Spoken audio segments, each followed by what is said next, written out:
smutty version of a Nicholas Sparks book. It's kind of like my guilty pleasure bookshelf, you know? I'm so sorry. But I also found Shannon to be really insufferable.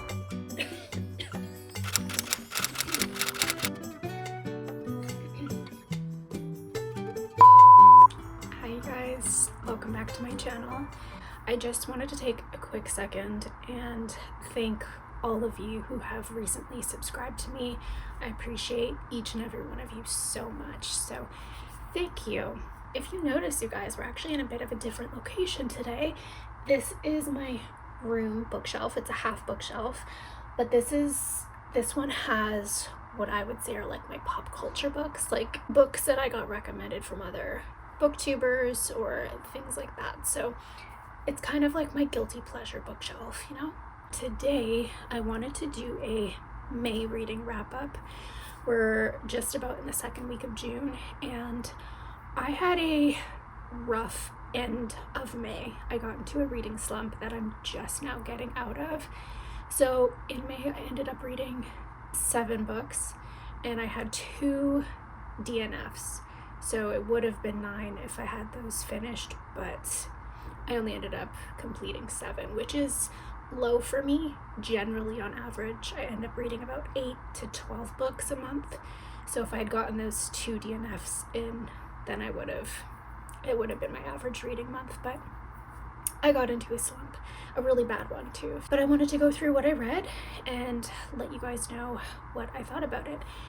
Please excuse my hair today. I'm having a day. I'm a scrub today, so just ignore that, okay? Okay. So I actually ended up reading 4 romance books, which, if you are new to my channel, I've stated multiple times that romance is my least favorite genre. But here's the thing, I get extremely bad FOMO, you guys. So because romance and fantasy are like the trendy genres, I see a lot of recommendations for those, and then I want to read them because I don't want to miss out on what everybody's reading. But I had so many this month because I'm trying to clear off the oldest books on my TBR. So a lot of these I added a couple of years ago, and they've just been sitting on my TBR until now. So 4 of the books I read this month are actually romance, that doesn't happen a lot with me. And I actually don't own any of the books that I ended up reading in May, so I'll just put them up on the screen here. But yeah, none of them were on my physical TBR, so I got nothing cleared off of that, unfortunately. So the first book I read in the month of May was The Heaven and Earth Grocery Store by James McBride. And I ended up rating this book 3 stars. So here's what I thought about this book.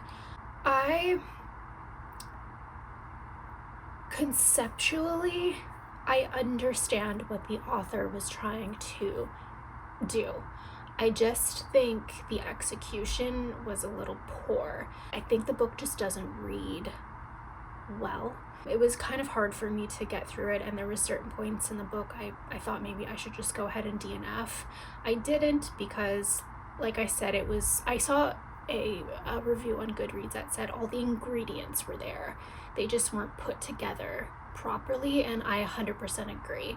I think that the idea behind the book was well thought out and could have been impactful, but I just think it wasn't executed as well as it could have been. So that was unfortunate, but I am glad that I finished the book because in hindsight, I was able to see kind of what the author was aiming to do. So I did rate that one 3 stars. The next book I read was Crying in H Mart by Michelle Zauner, and I did give this 5 stars. I tend to give most memoirs 5 stars. I think it's unfair to rate someone's experience or life story. So I did give this one 5 stars, but I actually did really enjoy this one. I thought it was very well written. It was really an emotional read, and I really liked how Michelle used food kind of as a depiction of her relationship with her mom and how food connected her and her mother. So I thought that was really beautiful. Then I read the second book in a duology. I read It Happened One Summer by Tessa Bailey last year, and I really enjoyed it. That was a romance book that I really loved. It kind of, to me, the way that I describe it in my head is like a smutty version of a Nicholas Sparks book. And I did grow up reading Nicholas Sparks, so I feel like that has followed me into adulthood. So anything that kind of mimics his style of writing, I tend to enjoy. So I really enjoyed that one by Tessa Bailey.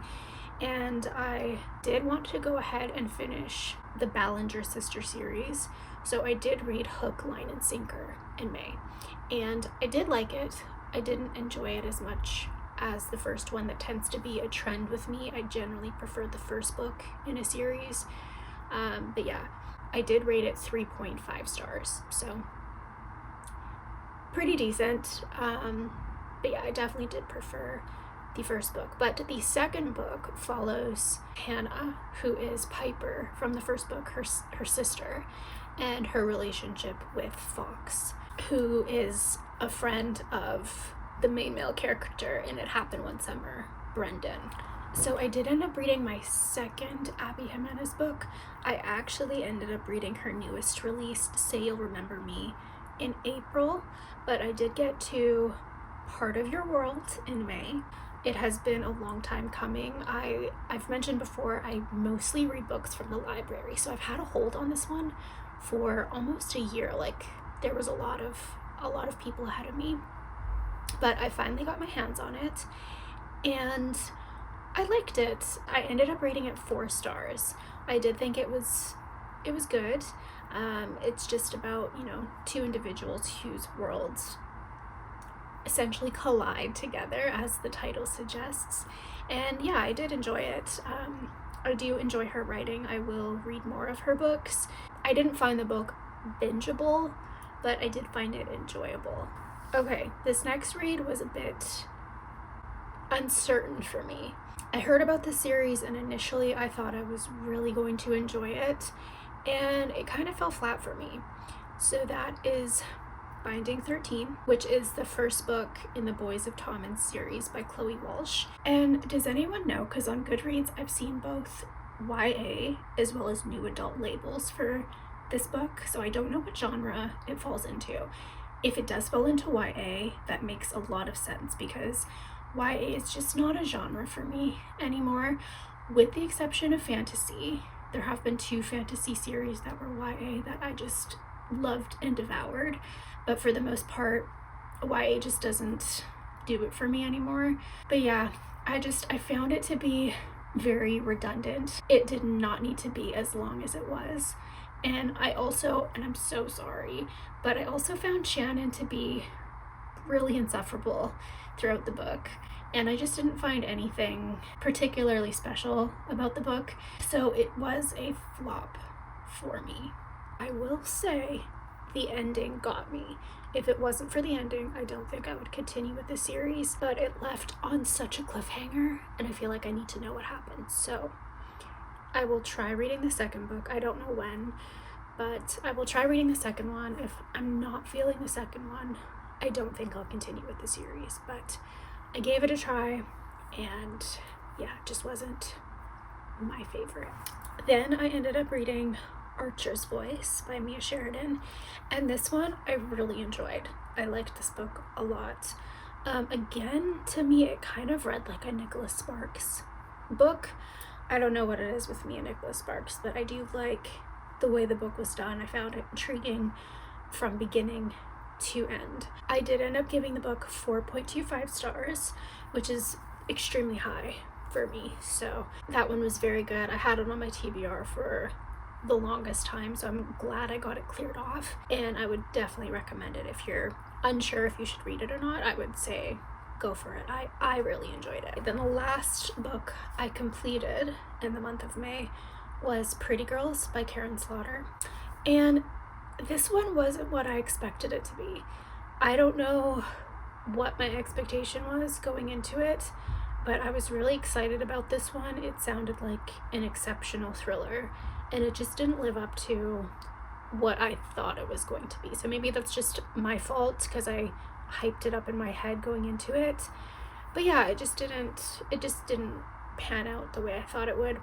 I wasn't really enjoying the read, to be honest. This was another one that I considered DNFing, which is very rare for a thriller for me. So yeah, I did end up rating this one 3 stars, which is not the greatest. So the first DNF I had was The Ministry of Time by, I think it's Kellyanne Bradley. I'm sorry if I'm mispronouncing that. This one, obviously I DNF'd it. I was getting really frustrated with the writing. I understand that this was her debut novel, but the descriptive writing she used, I felt like she was just trying to make it flowery and sound really opulent, and it didn't work with the book. The words felt out of place and took me out of the story. I just didn't find it necessary, so I got really frustrated. It's also that combined with the fact that a lot of the writing is antiquated just because the characters are from different periods of time throughout history. So it just didn't work for me. Also, I really don't like when authors do this. I love a good reference, but I feel like if you're going to use references, they have to be universally understood. And I feel like she used a lot of references that just I didn't get. And I feel like a lot of people in certain generations wouldn't get either. So I'm really disappointed about this one. Again, the concept sounded amazing. The humor in it was really good, but I just couldn't get through it. To me, it was just not done well. Yeah, and it's really unfortunate because I love the whole time travel, expats from different periods of time throughout history. Like, that sounds so fascinating, intriguing. Yeah, to me, the story never felt fully developed. Yeah, I think it's just one of those that had a ton of potential, but unfortunately it was just a major letdown for me. So let me know if you've read this book, if you got through it and you found that it was worth it. For me, I couldn't justify spending my time reading it when I was really not enjoying myself. I also think that led into the slump that I got into, because this was just awful for me to get through. So I did not enjoy that read. And the second DNF I had, actually more so, I ran out of time to read this book because I did take it out from the library and it had a deadline as to when it had to be back. I couldn't renew it because it had been a hold, and you can't renew holds, unfortunately. So I had to get it back, but it was Quicksilver by Callie Hart, and I was really enjoying it up until the point I wasn't really in the mood for a fantasy at that time. I'm already in the middle of a fantasy series, and usually like one at a time is my limit. I can't do any more than that. So yeah, I was just kind of reading it to read it, but I ended up running out of time and I had to return it. So that was a softie enough. I will eventually come back to it when I'm in the mood and when I can check it out from my library. But for right now, it was a DNF. So that about does it today, you guys. 7 books read, 2 DNFs. I am okay with that. I am getting out of my slump now, so hopefully June will be a better reading month. But I hope you guys had a good reading month in May. Let me know what your favorite read was of the month, and if it's something I haven't read, maybe I'll add it to my TBR. So that's it for this video, you guys. I hope to see you in my next one.